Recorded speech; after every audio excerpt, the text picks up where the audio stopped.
If you guys are anything like me, sometimes you get out there on the disc golf course and play some skins with your buddies. All right, so today, let's see who we're playing against. We got Eric. He's a little bit newer to the game, but he shows some flashes every now and then, like that highlight putt there. We have Garrett. Garrett's really smooth. Check out this upshot. Look at that, just really smooth thrower. And then you have me, the disc golf teacher, who can do this. Yeah, so anyway, today we're going to be playing 9 holes, 50 cents each per skin. Hole 1 was a push, and it wasn't that exciting. I kind of forgot to film a little bit. So we're starting here on hole 2, 447-foot par 3 with $1, 2 skins on the line. My drive got down there quite a ways, but hit that last kind of big tree and bounced a little bit to the right. The pin that it landed next to is the short pin. We're going to the long pins today. Eric threw it a bit high, a little bit nose up, a little bit to the left, as you can see. Let's see if Garrett can smash one down there. Oh yeah, that's a beaut. A little bit heavy on the hyzer though, and hyzered off a little bit to the left. So Eric grip locked that right into the big tree. The big tree might have saved him from going into the OB Creek. I have just a little bit of a upshot here up this hill, land right next to the basket for an easy 3. I did miss Garrett's shot to get here, his upshot up the hill. He hit this tree right in front of him, and so he has this putt to push, and he misses it. So as long as I can make my tap in, we should get $1. All right, so $1 for me. Moving on to hole 3. This hole, you gotta kind of hang it out wide right and get around this group of trees that you can see on the left in between you and the basket. And mine actually skips into this little drainage ditch that you see there. Let's see if Garrett can do a little bit better. He goes for that wide play. See if we can get a skip. Oh yeah, big skip, but man, it just really slowed down a little bit far out. Eric, on the other hand, had a little bit of an early release, hit an early branch, and it's going to be playing from those trees on the left side. Garrett has a look from circle 2. Let's see if he can put it in to get a skin. Just a bit off there. Here's that drainage ditch thing I landed in, and I didn't commit to my putt. The footing was pretty awkward. One was high, one was low, so I'm going to tap in my 3. I did miss Eric's upshot and his putt, so or his upshot, I should say, but his putt was to get the push. We all got 3s on hole 3. All right, so with the push, that moves us to, I think, 2 skins on the line. Here on hole 4, this is a 219-foot par 3. I went with the flex play, but I hung it out a bit too far to the right. You can see the basket underneath that tree there to the left. Garrett's going way wide. This is going to be a little bit too much. And I think he's even a little bit more to the right than I am. Eric's trying to make the correction, but he throws it again, a little bit nose up, and that hyzer's actually out of bounds over this parking lot. So he's throwing 3 right here. He had to throw that in if he probably wanted any chance, and just was a bit off. Garrett gave it his best go, but ended a bit right, and it slides down the hill. Let's see, this is for a skin if I can make it. And of course I don't. I end up a little bit short. Give me a like down below if you know the feeling of ending a little bit short. So I tap in my 3. This is to push. Ooh, but Garrett was also a little bit short. So I get another $1, 2 skins, bringing me up to $2 for the day. Everybody else is still at nothing. Hole 5 is 385-foot par 3. There is 1 skin on the line for 50 cents. This drive was smashed. I hit this tree right above the basket and land straight down. It's still kind of in circle 1, but a bit far out. That drive was a little bit too much on it. Eric, on the other hand, was a little bit left, a little bit short. And Garrett, he gets through the trees, and it just keeps going down this hill. There's a little ditch behind the basket here. Let's see if Eric can throw a good upshot. He's got that forehand turned, and his, I think, also goes down that ditch. They're both throwing up the hill to the basket. All right, so that's going to be for a 3 for Garrett. And then check this out. I go to make my putt, and my camera falls over, and I actually missed it. So Garrett and myself got 3s there, so it's another push. Hole 6 is the only par 5 on these front 9, a little over 800 feet. And this field, this cornfield on the left, is out of bounds. I stopped just in front of it. Garrett's trying to avoid that field altogether. A little bit too much anhyzer though, and so it also goes down that same ditch from hole 5. Eric threw it right down the middle. But he is going to be first up here, but he is in the middle of the fairway. And this one was making me a little nervous, but it never quite hyzered back. So again, he's in the middle of the fairway. I got a new flippy Wraith that I'm trying out here, and it's really nice. It has that stability at the end to bring it back, but it really flips out of the hand to start with, so kind of like it. Garrett is down this ditch, and just not a good shot for his second one. He didn't quite ever get it up over the hill.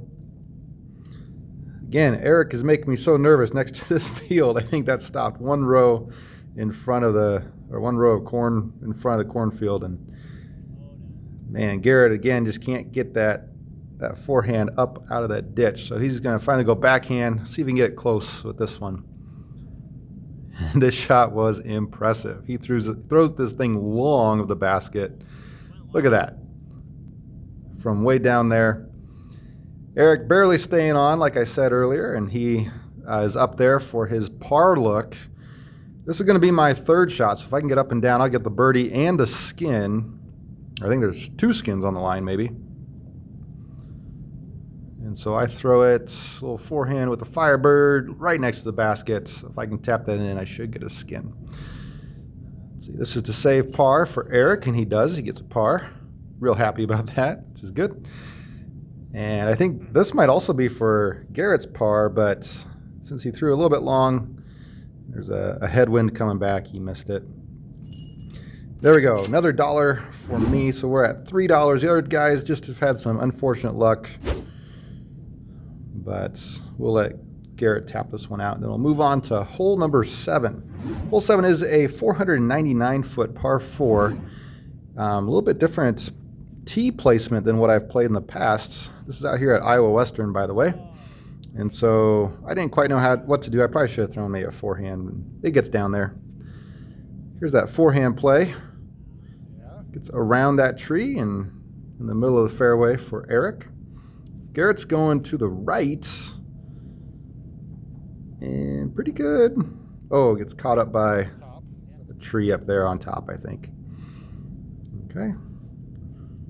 Again, Eric's struggling a little bit with the nose up, it looks like. Just skying his disc nice and high and unfortunately not quite getting to the pin. Eric, oh, he hit another tree.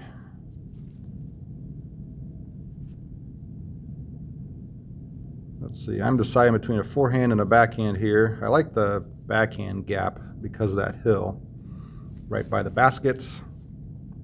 I had all these leaves to deal with beneath me, my feet too. So just little putter approach shots. Yeah, that's how you do it, next to the basket.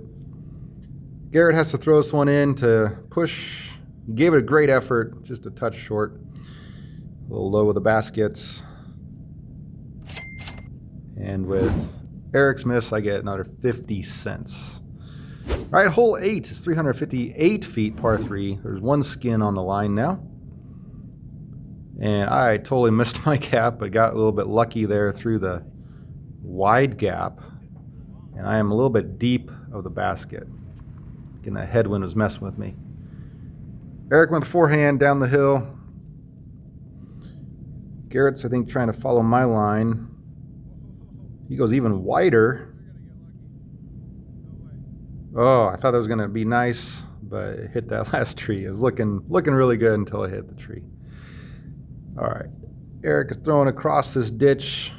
Basket's down there, so he'll have circle's edge putt for his 3. Garrett does have a jump putt kind of across this little valley. Awkward footing there. He had to really jump down. I also have a jump putt and miss a little bit to the left. So I think we all have some tap ins. Oh, I guess Eric's at circle's edge. Look at that putt. About 30 feet or so. And I think we all are gonna tap in our 3s to push hole 8. All right, just one more hole left on these front 9. And that is hole 9. Hole 9's a doozy. Hole 9 is 766 foot. It's par 4. I got a new tee here that really have to throw down, and I did not. I kept it a little bit too high. Hit the tree. Eric's kept turning over on him and never came out of it. Cut rolls down the hill a little bit. And Garrett, same kind of thing. A little bit too much anhyzer, and it nails a tree. And look how far this kicks to the left. That's crazy. All right, so Eric's first one up. Great shot down the middle of the fairway there. Here's that shot from the intro. Look how smooth this is by Garrett. Oh, that thing's so nice. Just a little mid-range, doesn't need too much distance. It's a par 4. He should be totally fine. Me, on the other hand, I like distance. I'm going to try to get all I can, and a little bit too high of a nose-up release out of the forehand for me. Eric trying to play plinko with those trees as it comes down a little bit. Fortunately gets caught up. This disc is usually a little bit more understable. I don't know what was happening there. And so I am probably not going to get a par on this one. Garrett just has to get up and down. I think he'll take some skins. Great shots. A little forehand by Eric. I know I have to put this one in, so I'm going to give it my best go here from circle 3.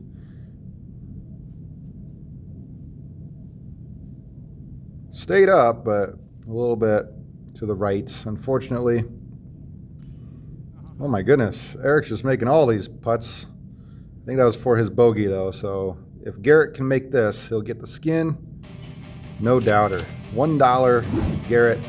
So we finished the round with 0 for Eric. Garrett has $1, and I had $3.50. Hey guys, like this video down below if you would for me. Until next time, we'll see you out there on the course.